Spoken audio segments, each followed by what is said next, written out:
Welcome to WeAreSC. This is Erik McKinney, joined by Darrell Rideaux. And Darrell, a couple days away from the opening of USC 2020 Spring Bowl. We're going to talk the defensive side, and for me, that's the important side. All the questions about Graham Harrell and the offense last spring, it feels a whole lot like that again with the defense. Yeah. And we'll start with Todd Orlando's bringing his defense in. I don't think there's a person, a player, a coach, anybody in kind of the USC program that will have a bigger spotlight on him than Todd Orlando. I'm talking Graham Harrell too.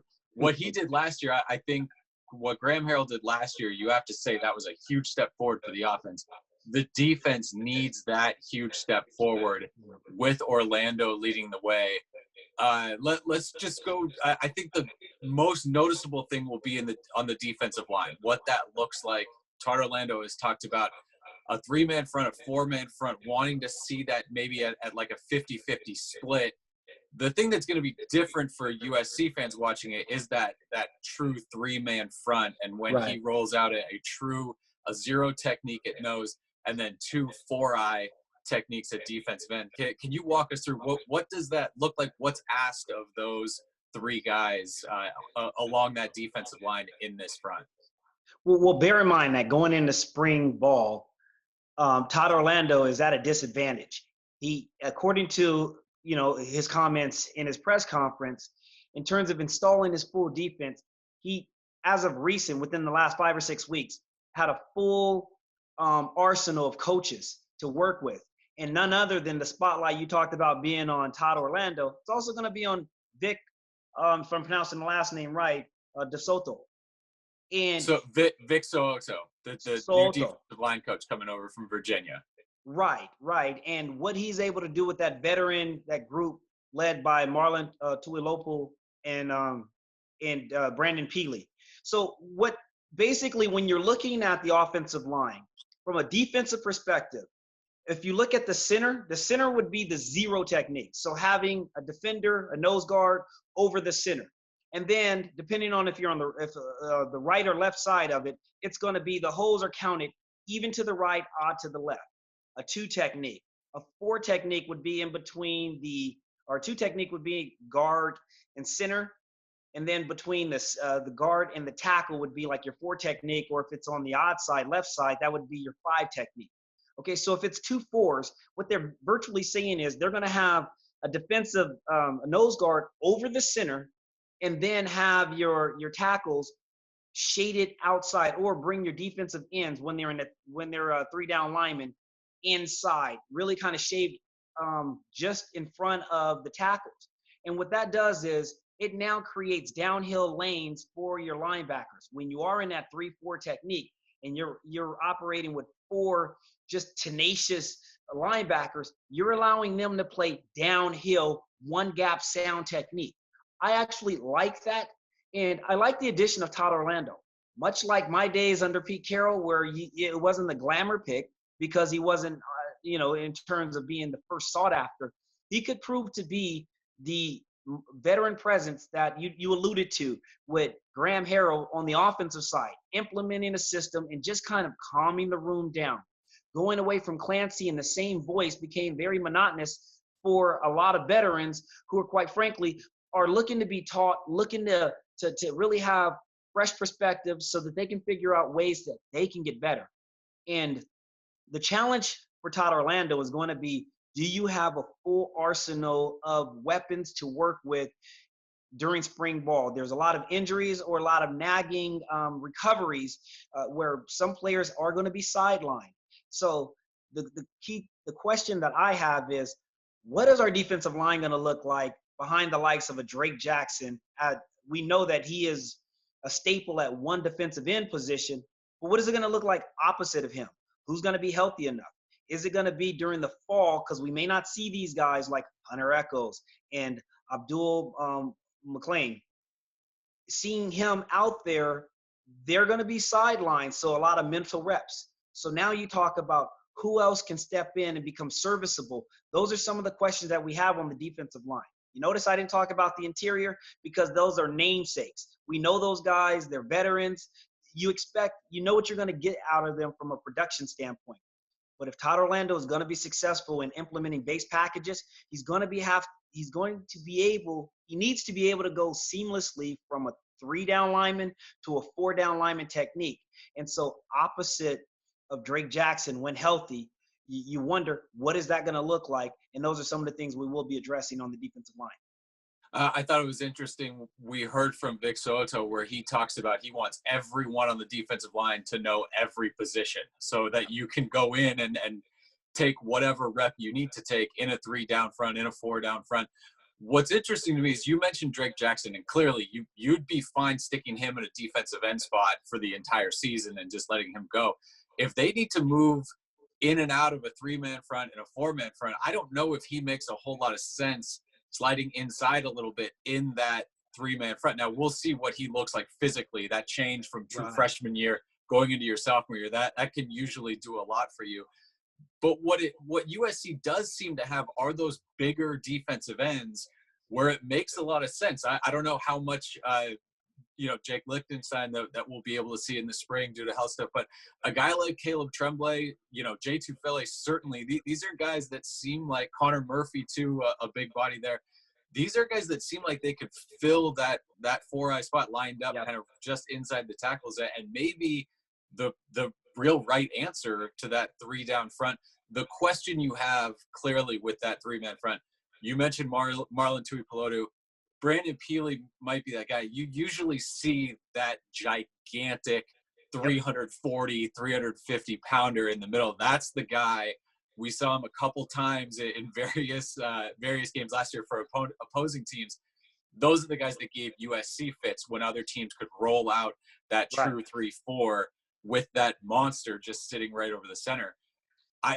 Does USC have that? Can Brandon Peely be that guy? Can Marlon Tuipulotu? Clearly, he's undersized compared to some of these other nose guards that you see, but does USC have the personnel in your mind to run both of those looks equal? I think the 4-3 might be easier to put guys in because you have Drake Jackson as that answer on one side. And it's going to be very difficult to take a guy like Drake Jackson off the field. But you talked about Tremblay and also Lichtenstein. When I think of what this defense could become coming off the bus, you almost want to see your defensive line look like the front line of a basketball team, center and 2 power forwards. In other words, you want to have height in the middle to really disrupt the vision of a quarterback. And then as you become smaller in height, you either want to have strength there to plug holes, especially in those B gaps, which we are classifying as the 4 and the 5 hole in between the guard and the tackles. And then outside, you want to have your speed rushers, guys that could just beat a one-on-one a matchup with speed and great technique.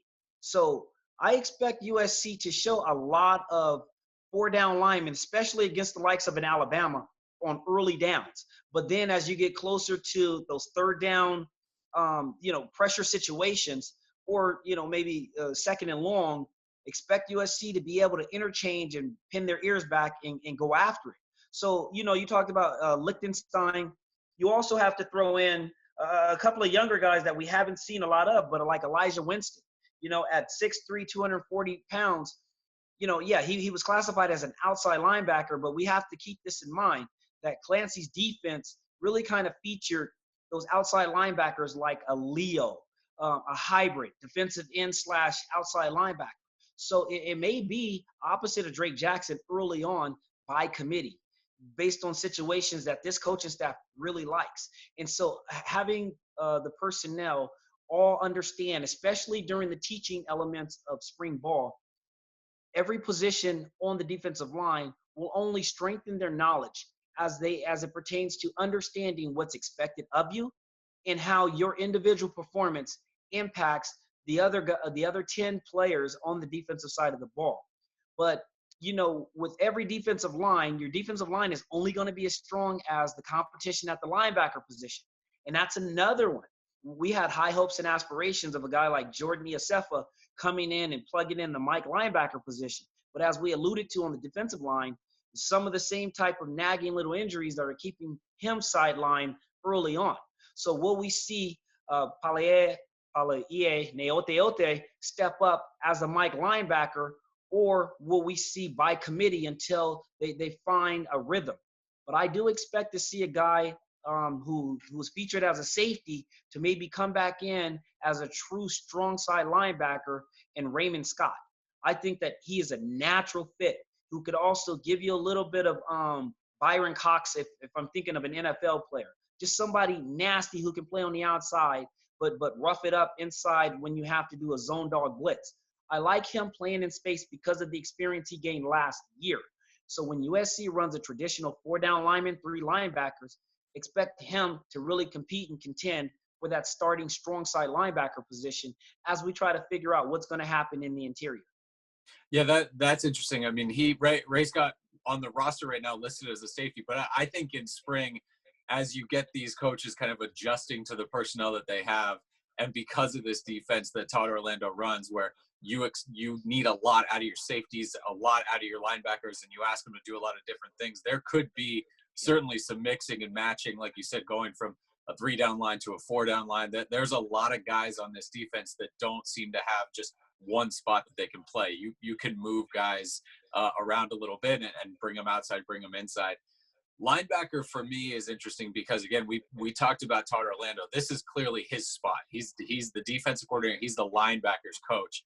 And you mentioned that 3-down front asks the linebackers to play downhill, to get into the backfield, to pile up tackles for loss. Now, Texas under Orlando did not pile up a ton of sacks. So I think watching how this group can get pressure when you bring pressure to actually get home is going to be interesting, because USC, they got a lot of that pressure from their defensive line over the last few years. When they were really piling up sacks, it was coming from defensive ends and coming up the middle.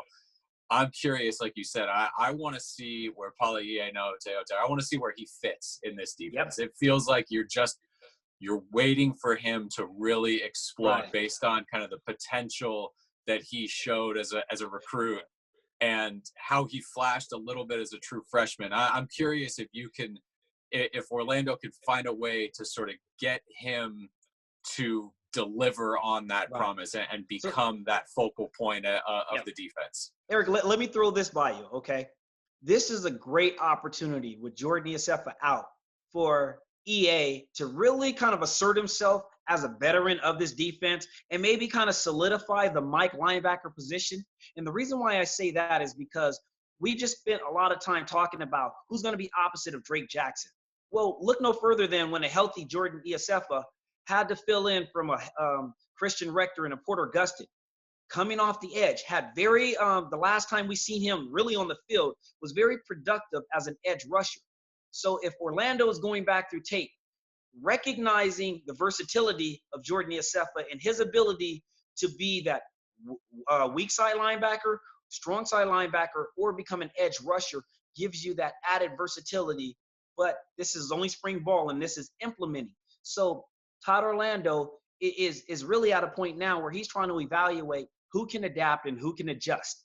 And so there are a number of different players that really could fit that mode as an edge rusher based on situations.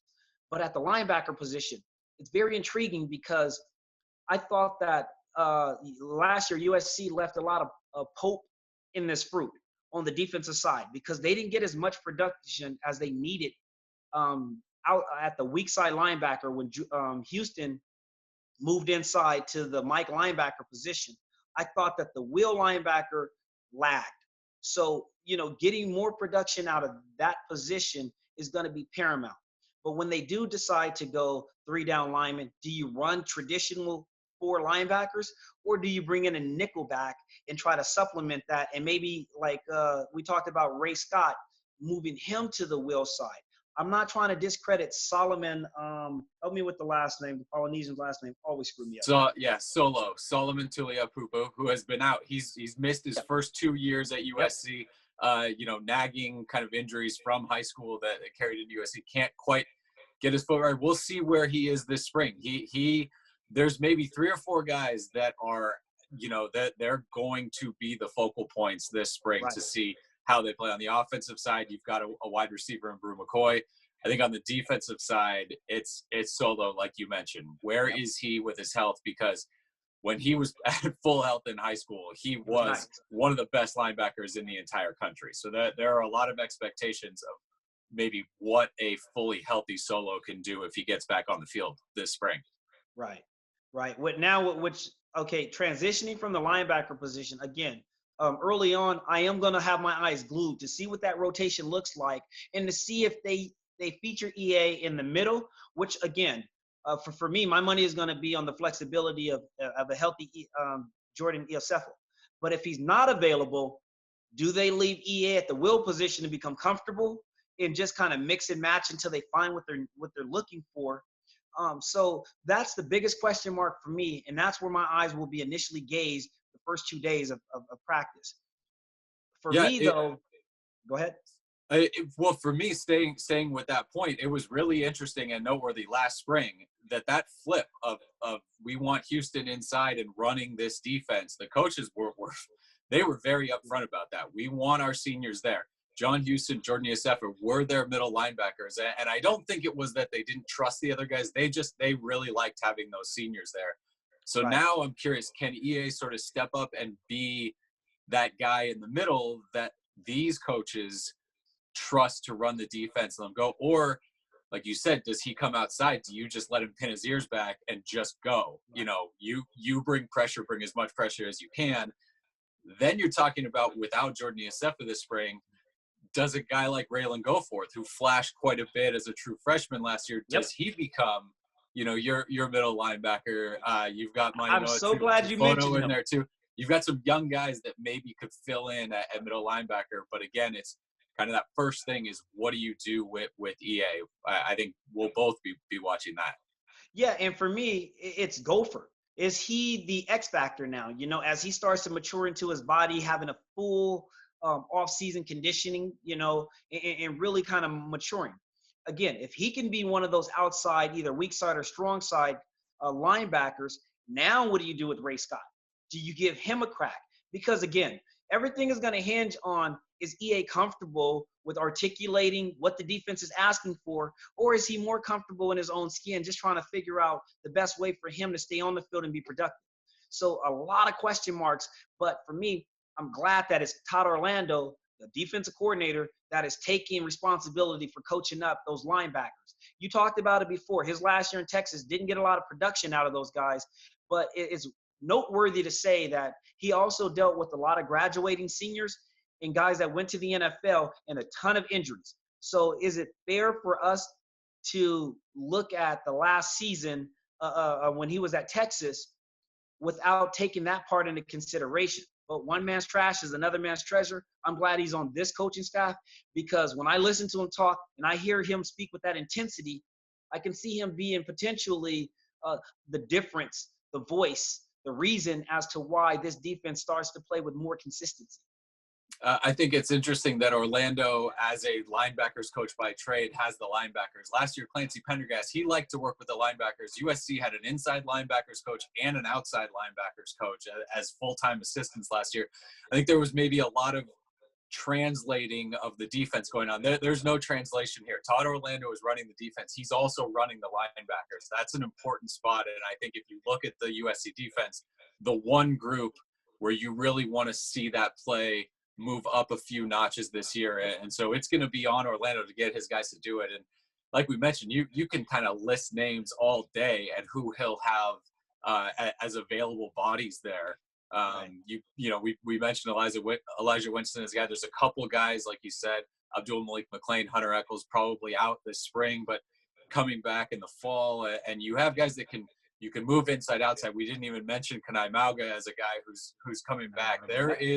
There's some talent in this group, and You know guys what? that I have slept on played him, and multiple spots and can move I'm around. sorry about that, because he is a natural choice to be the will, but for some reason, I just wasn't too impressed with the consistency by which he played. I thought that, if this was like basketball or what is it, Pro Football Focus, if we were to really run the analytics on him, his production on the field, I'm expecting him to step up. And then I also want to see with Giuliano Falonico, what is he going to bring to the table? He has that wide body span. Can he give you some much needed production? or does he become complacent and content with just being one of the guys? This is now not the time. This is the time that I really enjoy this part of the competition, because this was an opportunity that I got to really come grind and showcase why it was going to be difficult to take me as a 5-footer off the field in the secondary. Again, when you think about this, I'm really more intrigued by the communication. Again, this wasn't necessarily a full defense that Todd Orlando went out and cherry picked on his own. Because when I think about who's now coaching the secondary, perhaps he brought in Craig Navarre to help him, someone that he has familiarity with. But make no mistake about it, I know for certain that he didn't go out to Oregon and cherry pick Dante Williams, because you and I last season, or before last season, when Clay Helton was considering bringing in defensive back coaches and elected to go with Greg Burns, the name Dante Williams came up. So that was a name that perhaps, if timing was right, would have been on this coaching staff last year. But better late than never, he's on this coaching staff this year. So when you talk about communicating and articulating the message, listening to Todd Orlando talk about, we may only have, for the first 5 or 6 days, our initial base installation just to get guys comfortable and get our coaches coaching at a high level, so that they're not thinking either, and they can start evaluating talent. So again, there's going to be a lot of question marks simply because this coaching staff on the defensive side was assembled so late in the process. But again, a lot of intrigue, a lot of mystery, more so than last year on the defensive side. Yeah, you mentioned Craig Navarre, the safeties coach. He's coached with Todd Orlando a bunch now. He's going to have absolutely no warm-up to step in. But, Vic Soto on the defensive line, and then you mentioned Dante Williams at corners, that they're going to have to get used to sort of on-field stuff. The thing that I like is, especially listening to these coaches last week talk, they are in lockstep with each other. They talk about how well they get along. They have kind of the same vision for how to coach and what they want out of their players. So I don't think there's going to be a lot of a transition on that, but it becomes different once you actually start getting the ball going and getting on the practice field, and we'll see how that works out. I think these guys are so high energy. I don't anticipate it taking a long time, but you're asking, this can be a complex defense. And we heard Coach Orlando talk about that. When it fails, it's usually because it's young guys, and it's tough maybe to implement with younger guys. Now, USC, they are not expecting a lot of younger guys to have to contribute this year. This should be a very veteran, very experienced defense. And there's some young guys in the secondary. We'll transition back there, but almost everybody got playing time last year. I mean, between injuries and just depth, issues, a lot of run. Everybody had to see the field. And so this spring, it'll be a little frustrating not to have Isaac Taylor-Stewart, likely, who got hurt late in that Holiday Bowl. Just completely unfortunate when that happened. Yeah. And then maybe Talanoa Hufanga out for another spring. If there's one guy you don't worry about, picking anything up and being able to turn it on in a second, it's Talanoa Hufanga. So I don't think there's any concern there. It might actually be a good thing, kind of like how we saw last spring Taylor-Stewart at corner have to take rep after rep after rep, and really kind of his progress went really quickly. Maybe you get that in some of the safety guys having to step in for Hufanga. But I think Chris Steele is certainly a guy to watch this spring to see where he can take his game. He had a ton of time at corner. And then Elijah Griffin, another guy too. Texas has had some defensive backs in this system put together some big years. And so I think these corners, these safeties are going to be asked. They're going to bring pressure against the quarterback. They're going to have to stand up against, the passing game. So the secondary is your spot. Go ahead. What are you watching for? What do you expect this spring? Dante Williams. Again, I watched him and I observed him as a defensive back coach up at Oregon. And what I can say is, for the transition from Greg Burns to Williams, Coach Williams, they're going to run the same type of technique that's taught by Pete Carroll, that kick step, pure step. So it should be just a different voice implementing the same technique. So as a corner, you like the fact that you don't have to change up your techniques that much. But he's also very he's a proponent of learning how to play off man and reading three-step techniques. So the corners will benefit from it. Unlike last year, what you talked about and alluded to, Eric, Isaac Taylor-Stewart took the bulk of the reps. That may not be the case this year because they are so deep and they are so loaded at that position. They got range, they got size. You talked about initially starting off. I expect to see Chris Steele on the right side and Elijah Griffin, featured on the left side of the defense. And then backing him up, make no mistake about it, depending on what defense is being run and featured, you still got the likes of a Greg Johnson, assuming that he's healthy and he's coming back, to compete in spring, and Max Williams. I'm very intrigued to see who wins out in that nickel position. Greg by far had his best season, but when you think about the potential of Max Williams and his speed and his instincts as a ball hawk, I am very intrigued to see what type of depth that they give you.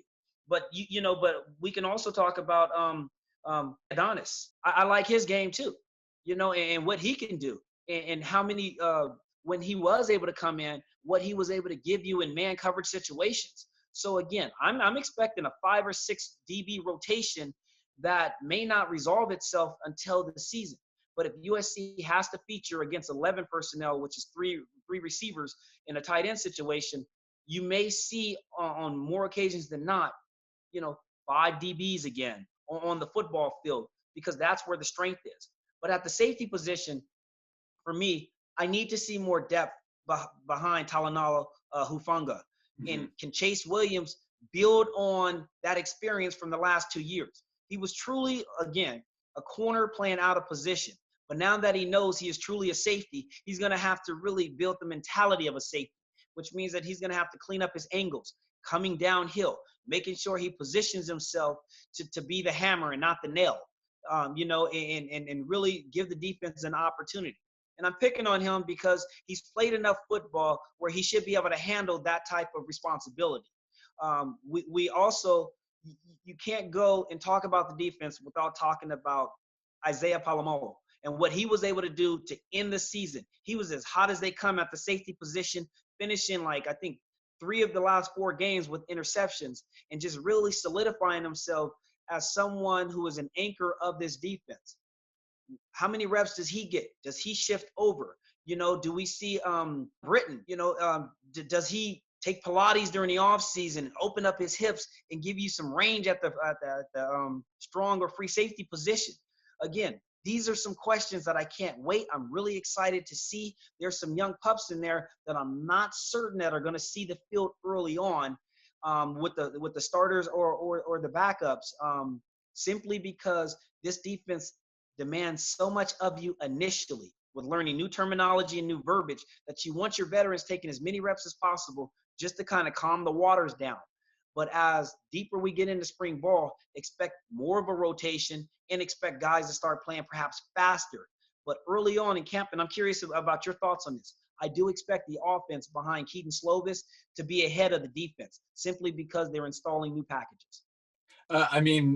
You almost expect the offense to come out rolling. Now, there's always that little, I guess, slow period where you kind of talk about the defense being ahead of the offense, but boy, it would be surprising if the offense didn't come out kind of humming a little bit, knowing that there's no install for them, that they're going to come out and do the same thing that they did last spring.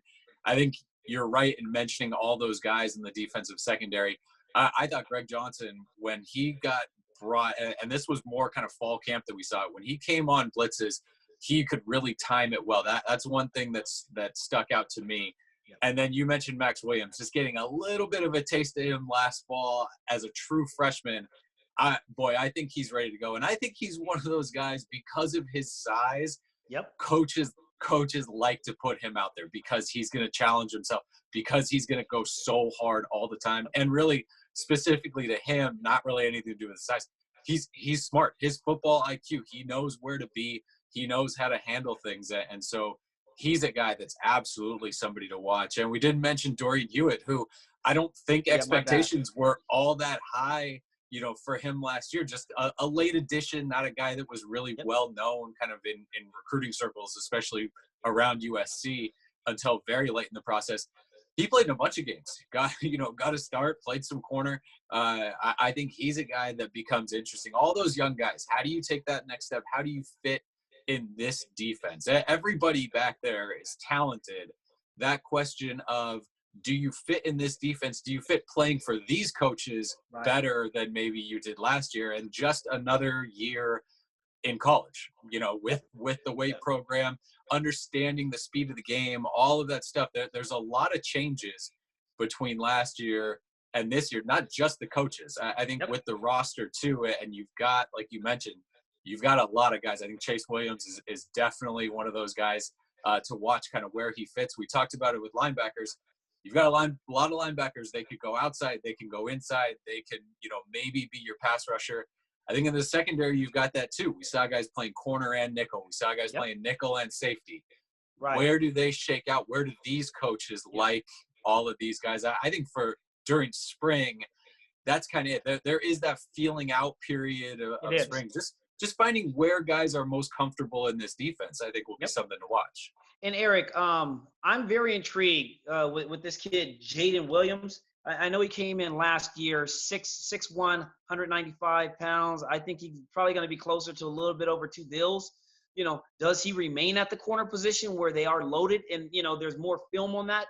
Or do you try to give yourself a little bit more depth and versatility by, exploring how much range can he give you at the safety position as a much needed reserve?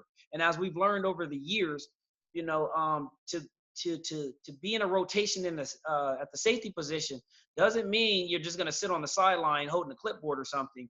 You may find yourself getting a lot of run. So again, you talked about some players being on pitch counts.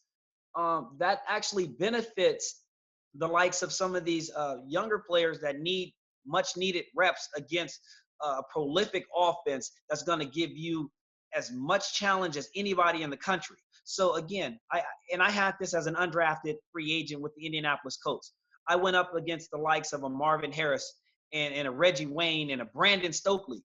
If you can find yourself succeeding against that type of talent in practice, you go up against, the likes of a Drake London, of an Amon-Ra St. Brown, just to name a few. And then I'm curious to see, like, how do these guys match up against Kyle Ford and Brew McCoy, guys that, didn't get a lot of burn last year, but that they were coming for this year. So I'm really, really intrigued to see what happens and who rises to the top, or whose confidence, we got to pick up off the grass. Yeah, the safety spot without CJ Pollard, who entered his name into the transfer portal, and he was going to be a guy that gave you some veteran experience behind those two starters. You mentioned Britton Allen as a guy who's probably going to get some run back there at safety. We mentioned Chase Williams. So there are guys back there at safety, but the injury concerns with Talanoa Hufanga and Isaiah Polamau, who have had injuries in their past, continue to have injuries. That's absolutely something to watch. I think for me, kind of a final point for me, and that I'll let you finish this off. What's interesting for me, that looking at the secondary, again, we talked about young guys. There, you get a graduate class. Going against this offense, against these wide receivers, you do not get to sort of feel your way out. You get thrown in, and you're going against the Pac-12's best receivers every single day this spring. That's not one of the best units in the Pac-12. These are the Pac-12's the best group of receivers in the conference that you're going to go against. Moving forward, that front seven, we heard so much from the defensive coaches about having that violent mindset and, having to be physical all the time. I'm interested to see, do they take it to the offense? Because that's something that you need the offensive line, I think, and I think those guys would talk about it too. That needs to be ratcheted up a few notches from last year. The power run game, it wasn't there all the time when you needed it. We saw it in spurts. They could do it occasionally, but the offensive front did not. You never felt comfortable that they were just going to overpower guys. Right. I think the defensive front, watching them and how they can bring that to the field is going to be really fascinating to see if they can take it to the offense, and then how the offense responds and how that kind of works out up front, that offensive line, defensive line, back and forth. And Todd Orlando mentioned it in his press conference, and he used the analogy, and I'm paraphrasing, that boxers need to be punched. Punchers have to punch. Same thing can be said. You can't simulate physicality in football in shorts and shoulder pads and a thud tempo. Now you can simulate some things like the right proper fits, but at the end of the day, physicality can only be absorbed by building callus, building those bruises, toughening up your skin, lathering up, and having contact. In this year, spring ball, and I believe I heard that there's going to be 8 full contact practices. Now, for me, that's a great indication because in years past, USC has elected to just focus on thud practices. And so to simulate that physicality that's going to prepare this team for what Alabama will bring to the table to start fall camp is going to help them. So I am curious to see, how does this team come together defensively under the leadership of Todd Orlando, and just by implementing the little things, the things that we have not seen from this defense from an organizational standpoint? Will it have the same resounding effect that Graham Harrell brought to the offensive side? If you're a betting man, that's what Clay Helton is going to hitch his wagon to. He's going to hitch his wagon to having a veteran leader on the defensive side with a ton of defensive coordinator experience, bringing a fresh energy, fresh thoughts, and new eyeballs. Now, as a player, you have to understand this. Todd Orlando wasn't here last year, so you can't rest on last year's laurels. So when they say that it is truly an open competition, you have to recognize that and seize the moment. Now, veterans usually rise to the challenge. Cream rises to the top. He'll start with his veterans, but that doesn't necessarily mean that he'll end with his veterans. If the younger guy emerges off of the practice field, prepared, understands what is expected of him, and is making plays, who knows? Could we find a Keaton Slovis on the defensive side of the ball? And that's what's the most intriguing thing about spring ball. I'm looking forward to, Erik. Yeah, and spring ball pushed back a day because of weather issues. Was supposed to start Tuesday. It's going to kick off on Wednesday afternoon. Now we'll go Wednesday, Thursday, and then this coming Saturday, the first padded practice of spring ball. So a lot to look forward to, specifically on that defensive side under new defensive coordinator Todd Orlando for USC spring ball 2020. That's our look at the defensive side for Darrell Rideaux. This is Erik McKinney. Thanks for watching and thanks for listening to WeAreSC.